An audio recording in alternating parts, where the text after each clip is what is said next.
Radinka, perlu diketahui, perlu kamu ketahui ya bahwa dunia ini tidak ada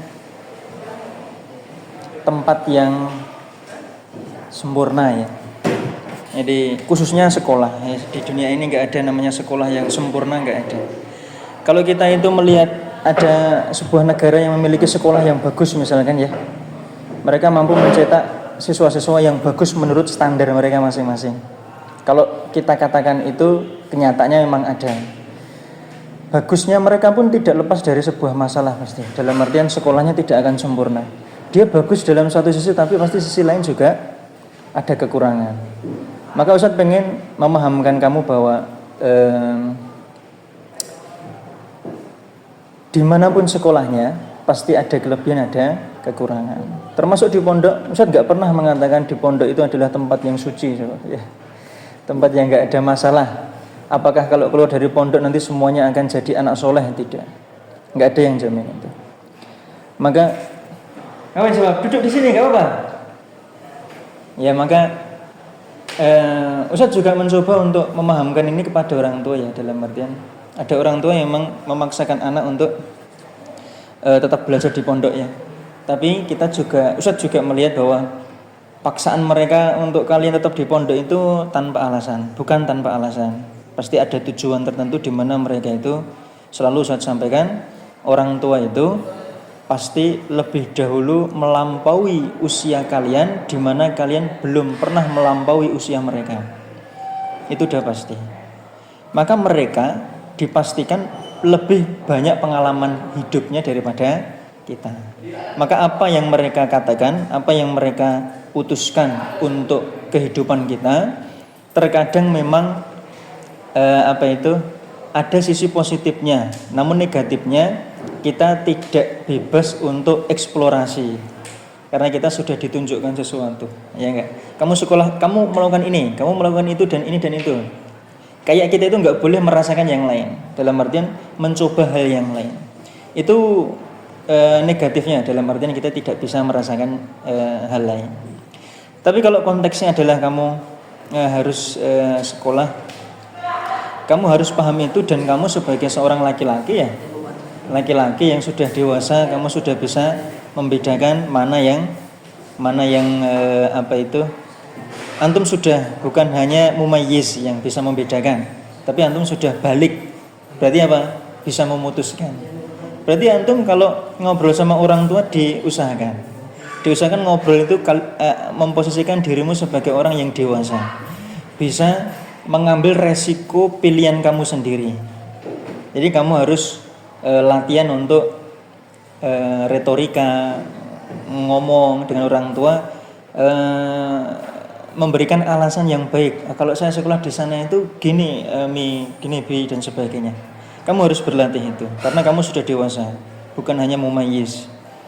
Tapi kalau Ustadz sebagai orang yang belum memiliki anak sebesar kamu, ya, sementara ini Ustadz mengatakan bahwa pondok adalah satu-satunya tempat yang lebih baik daripada tempat lain.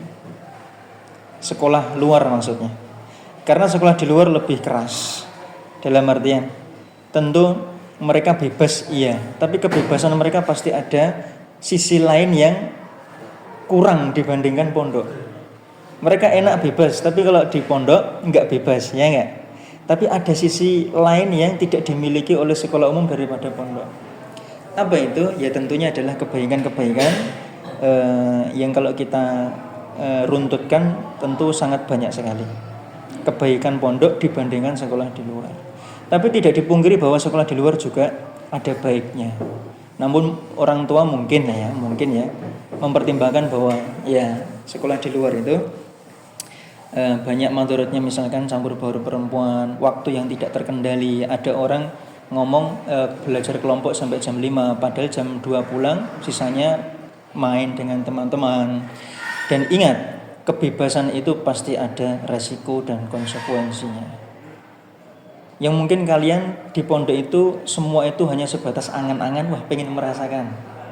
Tapi belum tentu kalau kalian terjun di dunia sekolah umum itu kalian akan terkendali, kalian bisa mengendalikan keadaan. Bisa jadi kalian yang dikendalikan oleh keadaan. Nanti jadi masalah di situ. Lalu tentunya setelah semua itu bahwa di pondok tidak 100% bagus, namun di luar juga tidak 100% buruk, ada positif ada negatifnya. Kamu harus bisa menimbang sendiri. Loh alam, ada orang yang di pondok nggak cocok jawab. Di pondok dia malas, akhirnya apa? Tidak berkembang. Ada orang yang bisa berkembang di luar, ya, jika dia sungguh-sungguh di luar. Tapi tentu kamu harus memiliki opsi ya, yang kamu sampaikan ke orang tua. Kalau saya sekolah di luar, saya nanti bisa seperti ini. Apa yang bisa kamu sampaikan kepada orang tua jika kamu sekolah itu di luar lebih bagus daripada di pondok? Apa? Apakah cuma keinginan kamu itu pengen bebas di pondok, bisa pulang pergi ke rumah, lalu bisa main ke sana kemari? Lalu apa yang bisa kamu kuatkan untuk argumentasimu di depan orang tua kalau sekolah di luar pondok itu lebih bagus daripada pondok? Ingat bahwa kita masih di fase di mana kita itu masih dibiayai orang tua. Terkadang orang yang mengeluarkan uang mampu mengendalikan kita. Karena kita nggak bisa punya pilihan. Karena kita berada di suatu kondisi di mana sesuatu itu membutuhkan biaya. Dan kita sekarang belum punya uang, maka kita akan manut pada orang yang memiliki biaya atau uang tersebut. Yang pasti tentu berikutnya adalah orang tua tidak menginginkan keburukan. Kamu di pondok orang tua nggak mungkin biar anakku itu kuper, kurang pergaulan karena di pondok terus.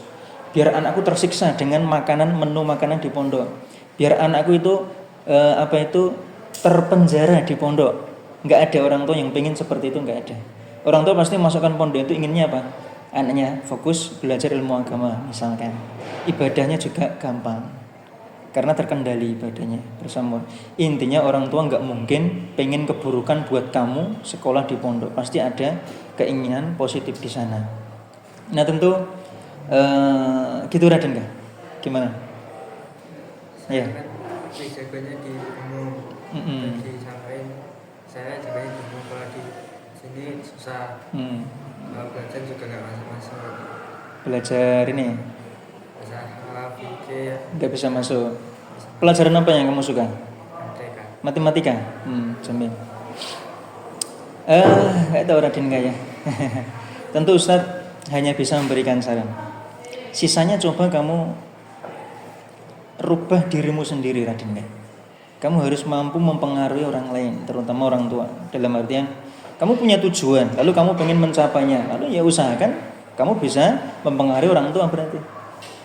Mempengaruhi orang tua biar merubah pola pikir dalam artian ya karena kamu di pondok tidak berkembang, ya gimana caranya saya biar berkembang, bapak atau ibu, kamu bilangnya apa, abi atau umi, nah gitu. Kamu harus merubah diri kamu sendiri agar kamu itu menjadi orang yang diperhitungkan oleh kedua orang tua. Gimana caranya kira-kira? Kamu harus memiliki pandangan yang luas. Orang tua kamu biar terpesona dengan kamu. Ternyata anak saya ini sudah pikirnya sudah dewasa, sudah luas. Berarti apa? Sepertinya keputusan dia itu dia mampu mempertanggungjawabkannya sendiri.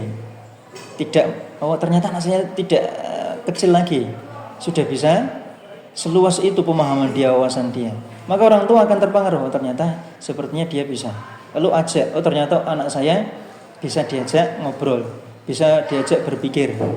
Karena sudah tahu resiko, dampak dan sebagainya.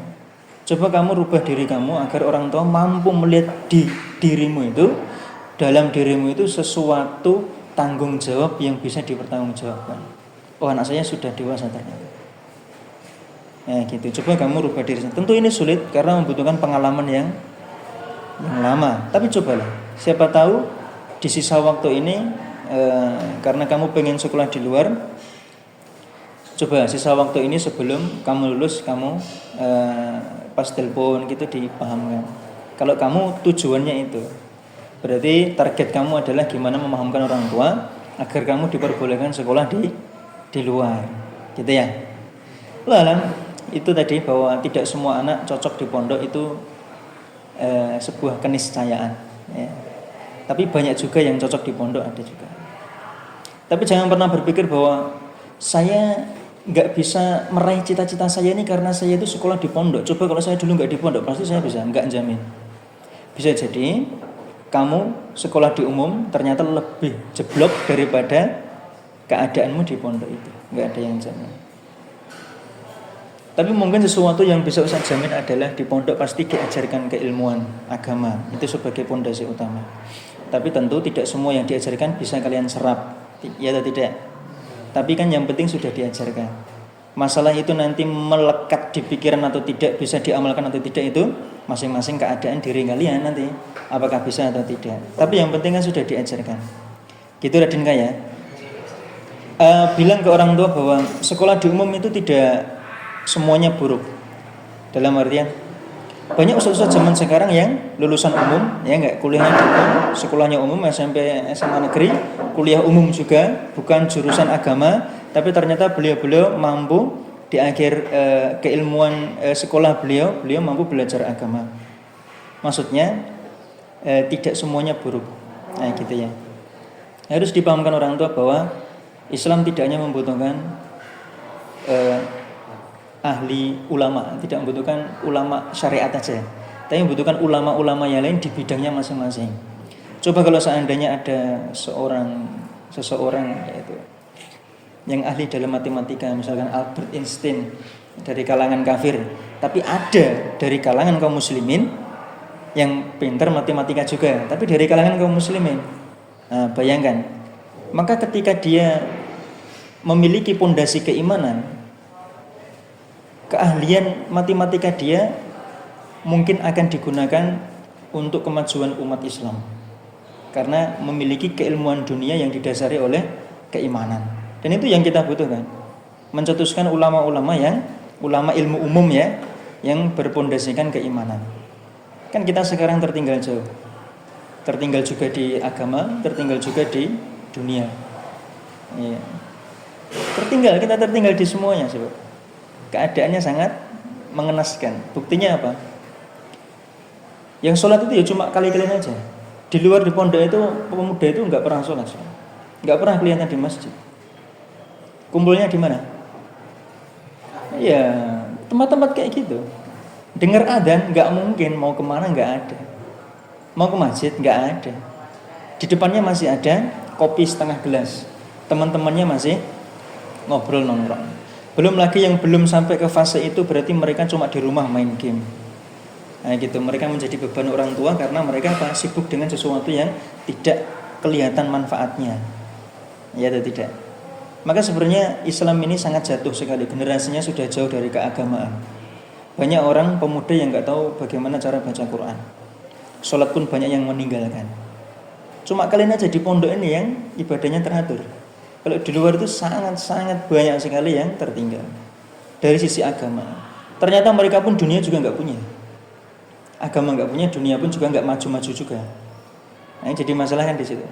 Tapi mereka ketika ditanya masih mengaku sebagai seorang muslim. Nah gitu.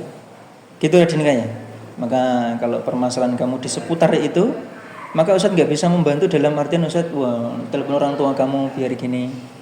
Tapi coba kamu tampakkan diri kamu adalah seorang yang bukan anak kecil lagi. Nah gitu. Gimana Raden Kak? Gitu mesti disekat. Pasti disekat. Sama siapa? Bapak atau ibu? Sama ibu ya. Di antara orang tua yang kira-kira paling lama kamu bisa bicara dengan beliau berdua siapa? Ibu yang bisa ngobrol lama ya. Kalau bapak nggak bisa ngobrol lama, nggak bisa ya. Berarti sebenarnya ibu adalah orang yang paling dekat dengan kamu, ya enggak? Buktinya kamu bisa duduk lama ngobrol. Berarti ada satu satu keahlian yang belum kamu dapatkan. Yaitu berarti gimana cara mempengaruhi orang lain.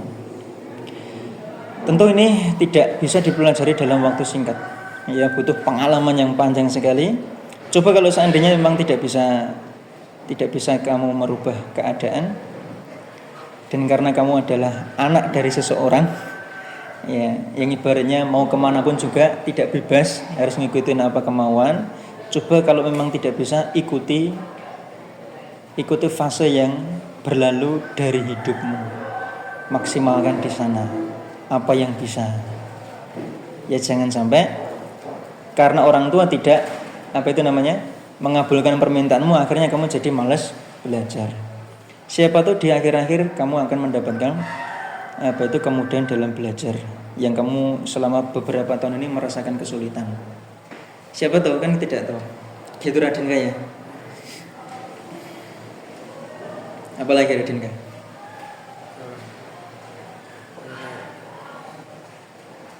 Raden Kaya, coba kalau kamu jadi orang tua, punya anak, kira-kira bayangin aja, kamu akan ngatur sekolah dia atau tidak? Kamu yang punya uang, kira-kira ngatur nggak kira-kira? Atau terserah, kamu sekolah kemana? Oh ke sana, ya udah bayarin. Atau enggak jangan di sana, ke sana sekolahnya pokoknya, mau nggak mau ke sana. Kira-kira gimana? Kalau kamu sendiri punya anak ini, bayangkan teman-teman kamu ini anak-anak kamu misalkan. Ya gimana coba?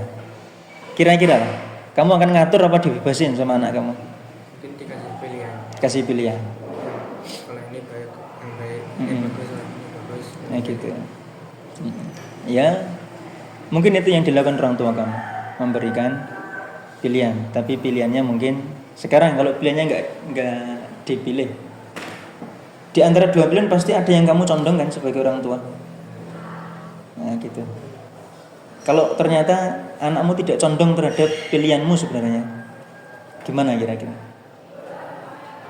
Jangan yang itu, walaupun pilihannya dua kan, pilihnya yang B, padahal kamu sebenarnya dalam hati pilihnya yang A.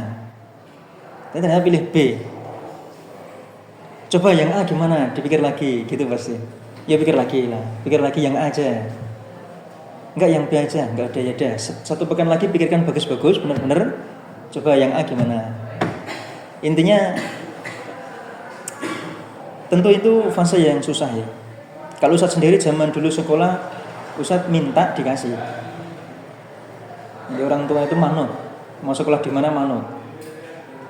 Ustadz mau sekolah di sana, di kota, ya udah kalau bisa daftar. Akhirnya keterima. Dulu nggak ada paksaan, nggak ada paksaan. Tapi tentu keadaannya berbeda dengan kalian ya. Nah, itu tadi. Apalagi Raden Kaya? Sama Ustadz nggak kayak benci gitu. Kenapa? Sama Ustadz nggak kayak ada sesuatu yang benci gitu. Siapa? Saya kayak sama Ustadz lainnya gitu. Oh gitu. Kayak Sama satu lain ada kebencian gitu. apalagi sama Ustadz Hamid sama Ustadz Bid. Kenapa? Kan pernah ya bikin pelanggaran. Oh gitu. Jadi karena pernah ada gesekan gitu ya. Kan bikin pelanggaran. Kalau udah di sidang Ya. kan berempat di sidang, hanya sebelum di sidang itu kan 5 tahun sama Ustadz Basikin di Surabaya, dan langsung botak. Lalu 1 pekan kalau nggak beberapa hari kemudian kan di sidang sama Ustadz Hamid. Ya. Udah di sidang, karena kan ditanya siapa yang duluan. Saya blank belakangan, dan nanya gini. Lalu bilang yang tanya, ya udah ini buat pelajaran. Enggak saya masukin pelajaran. Pas perizinan itu ditulis namaku dan teman-temanku yang bilang yang melanggar. Itu membuat kamu ada rasa tertentu pada ustadz tersebut gitu ya. Mungkin gini Raden, kenapa kamu merasa tidak benci kepada ustadz lalu benci kepada yang lain? Mungkin karena ustadz nggak pernah gesekan sama kamu kan? Ya kan ya? Nggak pernah gesekan kan ya? Gini sahabat, jadi kalau kenapa kita menyukai seseorang dan tidak menyukai yang lain itu mungkin karena tidak pernah ada gesekan mungkin ya. Kalau Ustadz jadi kesantren mungkin Ustadz banyak gesekan sama kalian juga, yang melanggar dihukum Ustadz hukum gitu ya. Mungkin karena ada hal itu aja. Karena di Ustadz kan nggak pernah tuh ngecek pelanggaran kalian, ya enggak. Sedangkan kalian permasalahan kalian itu di pelanggaran. Jadi mungkin Ustadz bagi beberapa orang lebih disukai daripada yang lain karena Ustadz nggak ada gesekan sama mereka. Tapi kalau ustadz-ustadz tertentu yang pekerjaannya adalah menertibkan santri, pelanggaran, nyatet pelanggaran dan sebagainya, mungkin akan ada gesekan. Tapi gini, bukan berarti itu dinormalisasi ya. Bukan berarti kalau ustadz di bagian kesantrian sering mengurusi pelanggaran, Berarti nanti wajar dong dia marah sama saya, jangan dinormalisasi. Karena Ustadz punya pengalaman sebagai seorang musyrik. Kalau di sini seperti Ustadz Abdul Hamid selama 1 tahun.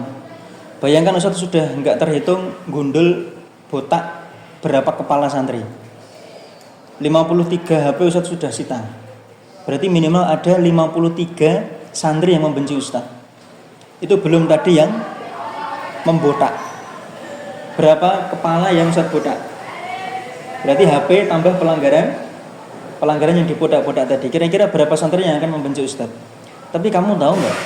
Ternyata suatu hari Ustadz papasan dengan orang yang Ustadz tangkap basah bawa HP itu. Kamu tahu? Ternyata santri itu tidak memperlihatkan kebencian kepada Ustadz. Padahal Ustadz sudah ngambil HP dia. Kenapa kok bisa seperti itu? Kira-kira gimana? Seperti nggak pernah terjadi apa-apa sama Ustadz sama dia. Dia kayak masih menyalami Ustadz, bisa tersenyum. Bayangkan, kalau kamu membenci Ustadz, seorang Ustadz ya, kalau kamu membenci seorang Ustadz, pasti mau ketemu aja pasti minggir, cari jalan lain. Atau minimal kalau ngelewatin nggak mengucapkan salam. Biasa gitu aja. Kira-kira kenapa ada santri itu memperlakukan Ustadz seperti itu? Karena Ustadz sendiri tidak menampakkan kebencian kepada mereka. Ustadz berusaha tidak membenci seorang pun. Jadi kalau ada santri melanggar, Ustadz melanggar hari ini, besoknya kalau ketemu lagi itu seperti belum pernah terjadi apa-apa sama dia.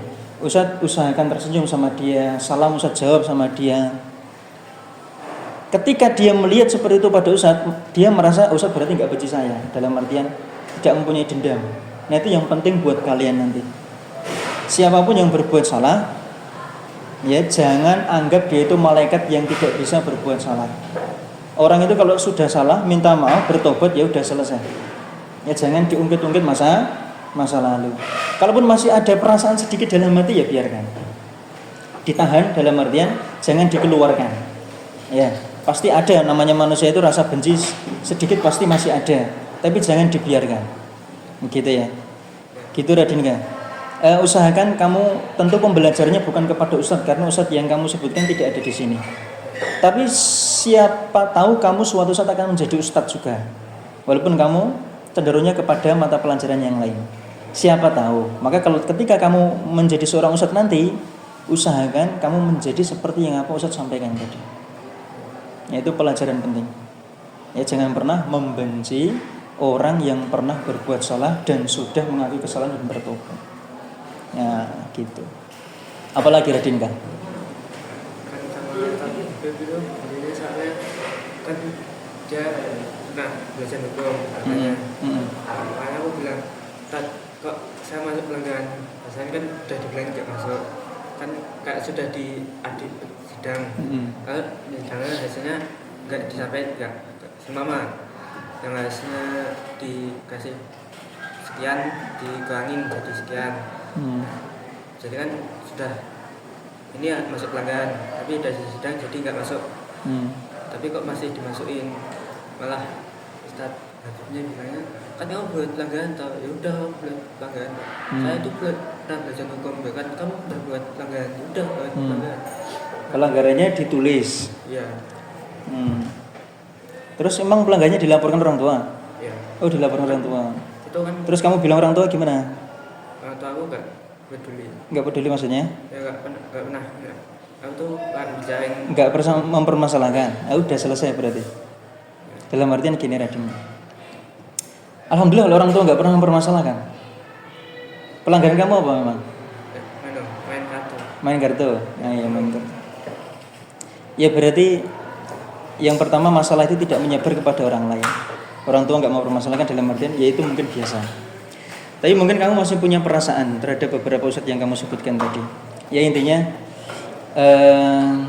pekerjaan di kesantrian itu berat. Saya pernah merasakan itu. Kalau kita benci kepada seseorang itu memang tidak dipungkiri, karena semua manusia di dunia tidak mungkin suka kepada kita. Tapi kamu harus mengambil pelajaran dari sana.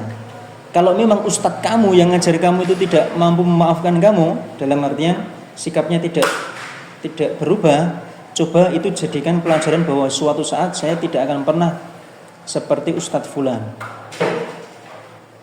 dalam hal kesalahan dia atau dalam hal itu saja. Misalkan gitu ya. Saya nggak akan pernah niru Ustadz itu karena Ustadz itu seperti itu. Maka kamu nanti kalau sudah berada di posisi yang dewasa, qadarullah kamu jadi pengurus di pesantren, maka jangan pernah menggunakan metode itu kepada anak didikmu. Ambil pelajaran di tingkat itu aja. Kalau kamu nggak bisa merubah ustadz kamu, karena ustadz zaman sekarang, guru-guru zaman sekarang apa sobat? Guru zaman sekarang itu menganggap dirinya adalah orang yang maha benar. Ini kesalahan pendidik. Pendidik yang memposisikan dirinya sebagai seseorang yang maha benar di depan santrinya, itu adalah bibit kegagalan sebagai seorang guru. Nah, ini harus diwanti-wanti. Sebab kalau kalian memahami itu, berarti kelak nanti kalau kalian menjadi seorang pengurus di pesantren atau sebagai orang tua lah, jangan menjadi orang yang maha benar di depan orang yang kalian anggap itu masih kecil atau lemah. Nah, itu enggak boleh ya. Maha benar itu tidak boleh. Itu buruk sekali, Sob. Maka kalian harus ingat-ingat itu. Guru bukan maha benar. Guru masih ada salahnya. Namun terkadang kalau diingatkan oleh santri, guru akan merasa marah dan dihinakan. Kamu santri, ngapain ngomong kayak gitu? Misalkan gitu. Misalkan ya, saya tidak tahu. Nah, itu banyak. Maka kalau ada guru yang mampu untuk mengakui kesalahan dan mengatakan itu di depan santri bahwa Ustaz merasa salah sebab karena Ustaz merasa itu awalnya tidak baik, ternyata justru itu adalah keburukan. Ternyata itu baik bagi kalian misalkan. Ustaz minta maaf atas apa yang Ustaz sampaikan kepada kalian dan mudah-mudahan kalian selalu mendapatkan kemudahan misalkan gitu ya. Kalau ada guru yang mampu mengakui kesalahan, nah itu kalian harus ini sebab berjalan di belakang guru itu. Karena enggak banyak guru yang seperti itu. Kalau ada guru yang seperti itu, maksudnya ambil ilmu dari beliau. Tapi kalau ada guru yang tidak mau mengakui kesalahan, malah membentak kalian dalam artian pengen menang terus. Nah, ini tadi saya sebutkan, ada bibit kegagalan dalam menjadi seorang guru. Ini harus hati-hati. Gitu Radinkah? Apalagi Radinkah? Ada yang lain yang mau bertanya? Apa asal Ustaz memberikan HP ketika lagi model? Apa? Asal Ustaz Ya Ustaz, itu dulu Ustaz pernah kuliah. Kuliah itu Ustaz menjadi ketua BEM.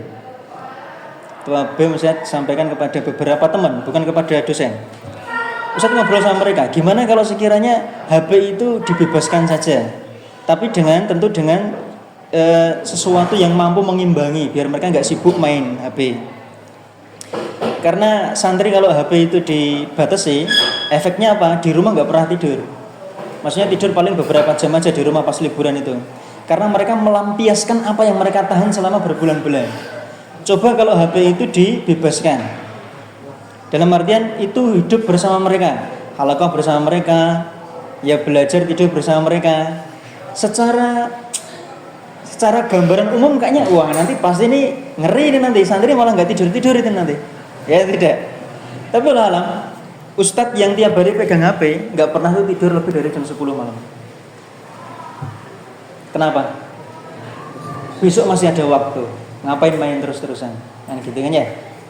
Besok masih ada waktu.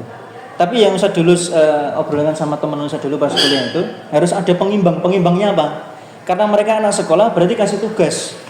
Tugasnya harus yang berkualitas karena mereka punya alat untuk membuat tugas yang berkualitas. Yaitu HP. Berarti mereka harus cari referensi yang berkualitas juga. Jangan asal-asalan. Nah, tujuan lain Ustaz adalah membandingkan keadaan mahasiswa yang mondok dengan mahasiswa di luar itu kalah jauh kemampuan naratifnya, kemampuan membuat mengungkapkan pikiran-pikiran lewat tulisan.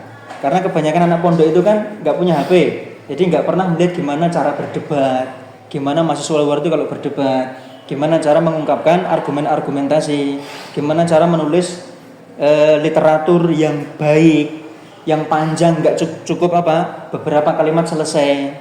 Anak pondok kekurangannya itu karena apa? kita anggap mereka kurang paham teknologi karena nggak pegang HP atau fasilitas kesana dibatasi. Maka Ustaz berharap kalau HP dipegang oleh mahasiswa 24 jam dalam artian dibebaskan, lalu kita menuntut mereka dengan tugas yang meningkatkan kemampuan mereka, kenapa tidak kita coba? Kita coba misalkan dalam waktu 1 bulan, 2 bulan, apakah mereka punya peningkatan dalam hal itu tugasnya? Tentu ini sebuah usulan, sebuah ide yang perlu direncanakan, dirancang, perlu dirancang. Ya tidak sekedar cuma boleh pegang HP, ya, tapi perlu karena anak pondok pesantrennya perlu dilihat hari pertama mereka tidur jam berapa rata-rata, hari kedua dan sebagainya. Kalau sudah seminggu ternyata mereka tidurnya itu tidurnya bisa lebih teratur karena mereka tahu bahwa besok itu masih pegang HP. Tapi kalau kalian, enggak mungkin. Waduh, tinggal 20 hari nih, maksimalkan pegang HP. Waduh, tinggal 10 hari nih. Waduh, tinggal 3 hari. Wah, pakai HP terus. Nah, gitu. Coba kalau tiap hari itu dipegang. Lalu kita berusaha untuk mengambil manfaat dari HP itu. Alasan Ustaz di sana berarti ada unsur peningkatan kompetensi pada mahasiswa. Bukan berarti HP dibebaskan, tapi santri harus meningkat kemampuannya. Gitu. Seperti kalian misalkan harus siap dengan apa? PR yang banyak, tugas yang banyak, membuat karya ilmiah. Lihat dari HP, tulis di kertas, nyontoh karya ilmiah orang lain. Gimana cara ini? Harus ada tugas, termasuk pelajaran IPA. Harus membuat kerajinan apa itu, penelitian apa. Lihat di YouTube dan sebagainya, meningkat.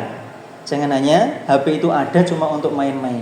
Main boleh dalam artian harus ada kompetensi utama yang dipikirkan. Tujuannya bukan main, tapi kompetensi yang ditingkatkan. Dulu, tapi itu zaman mahasiswa lah ya. Kalau santri seperti kalian, ini masih susah. Masih susah. Susah terkendali. Karena apa? Masih labil. Kejiwaannya masih labil. Kalian suka terhadap sesuatu itu masih tidak terkendali, sahabat. Tapi kalau mahasiswa itu kan udah agak dewasa, jadi masih bisa agak terkendalikan. Tapi walaupun begitu, umur mahasiswa pun juga banyak yang tersesat juga banyak. Ya. Kamu tahu dari mana kan Ustadz mengatakan itu? Pengabdian. Itu. Ya, itu dulu Ustadz pernah sampaikan dalam sekali itu ya. Ya. Karena memang ada pondok pesantren yang laptop dibebaskan, minimal laptop lah. Ya, ada pondok di daerah Jabodetabek, namanya Ustaz lupa. Bukan HP ya, tapi apa? Laptop. Karena laptop menunjang mereka, jadi laptop dibebaskan. Untuk ngetik untuk apa gitu mereka diajari. Agar mereka terbiasa mengoperasikan laptop, komputer. Minimal itulah. Ustaz daripada HP mending laptop. Laptop lebih produktif daripada HP. Kalau HP cuma lihat Facebook, medsos lah. Tapi kalau laptop kita bisa produktif. Nulis apa, searching apa, meringkas apa, gitu. Ya kayak gitu. Gitu. Gitu sebab sudah. Ada yang lain mau bertanya? Cukup ya? Nah, cukup sampai sini. Terus sebab di pondok itu ada santri-santri levelnya level macam-macam. Ustaz udah 10 tahun berarti di pondok pesantren. Tahun 2025 berarti tinggal beberapa bulan Ustaz udah 11 tahun di pondok pesantren. Di pondok itu banyak levelnya. Santri itu berlevel-level tingkatannya. Levelnya berbeda-beda. Ada A sampai D lah. 4 ya. A, B, C, D. D. Kasih 4 aja lah. Kalau kalian merasakan bahwa di pondok itu banyak anak-anak yang buruk, itu udah pasti ada. Itu udah pasti ada, nggak mungkin nggak ada. Cari pondok pesantren mana yang semuanya baik, nggak mungkin ada. Kalian mau pindah kemanapun alasannya karena di pondok Ibnu Abbas itu banyak santri yang buruk, itu kalian mau cari yang lebih baik, dalam artian nggak ada santri yang buruk, itu sangat-sangat susah dan mungkin nggak ada.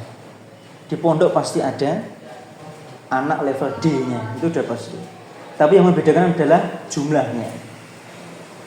Jumlahnya D, level D di pondok ini mungkin 30% misalkan. Di pondok lain mungkin ada tapi nggak nyampe 30, ada yang 10%, sisanya bagus-bagus. Maka kalian harus paham bahwa kehidupan sosial itu miniaturnya di pondok pesantren. Nanti kalian hidup di masyarakat itu lebih ngeri daripada santri buruk yang ada di pesantren. Di masyarakat itu bukan santri yang kalian hadapi, tapi apa? Orang bodoh. Malah nggak tahu agama. Tapi sama-sama nakalnya. Maka kalian harus pahami itu. Maka Ustaz melihat bahwa kalian yang ada di sini itu levelnya level A, A- atau A+, yaitu tergantung klasifikasinya. Maka kalian harus bersabar dengan apa yang kalian temukan di pesantren dari teman-teman yang buruk. Sabar, dan kalau bisa jangan dipedulikan. Kalian jangan sampai mereka itu melalaikan fokus kalian dari tujuan utama kalian di pondok. Sebisa mungkin hindari. Jangan diambil pusing. Maka ada buku berjudulnya apa? Seni dalam masa bodoh apa? Bersikap masa bodoh. Coba beberapa hal kalian jadikan itu Ustaz itu sudah mempraktekkan itu, dan berarti Ustaz sudah mempunyai pengalaman dalam hal itu. Sampai Ustaz hidup di masyarakat Ustaz masa bodoh. Masa bodoh orang mau bilang apa nggak usah dipedulikan. Nggak berpengaruh. Uang Ustaz masih tetap di dompet, masih aman. Orang mau bilang apa, kalimat apapun ya yang sebenarnya menyakiti Ustaz, tapi ketika Ustaz itu masa bodoh, maka nggak ada pengaruhnya sama sekali. Jangan kalian itu mengorbankan hati kalian. Kalau kalian melewati orang yang tidak suka senyum, ya udah kalian anggap dia seperti angin lalu. Kalau melewati dia lagi, jangan pernah mandang mata dia, karena mata dia akan membuat kalian apa? Bersedih misalkan. Ya udah berikutnya nggak usah diberi lagi. Kalian harus fokus pada tujuan kalian. Ya, kalau kalian belum bisa merubah, minimal pertahankan diri sendiri. Tapi kalau kalian bisa merubah, dekati dia, ajak salaman misalkan. Tapi kalau kalian belum mempunyai kemampuan itu, jangan digubris. Harus mulai belajar menjadi orang yang memiliki sikap masa bodoh. Jangan apa? Jangan malu, jangan pekewuh kalau bahasa Jawanya ya. Jangan malu.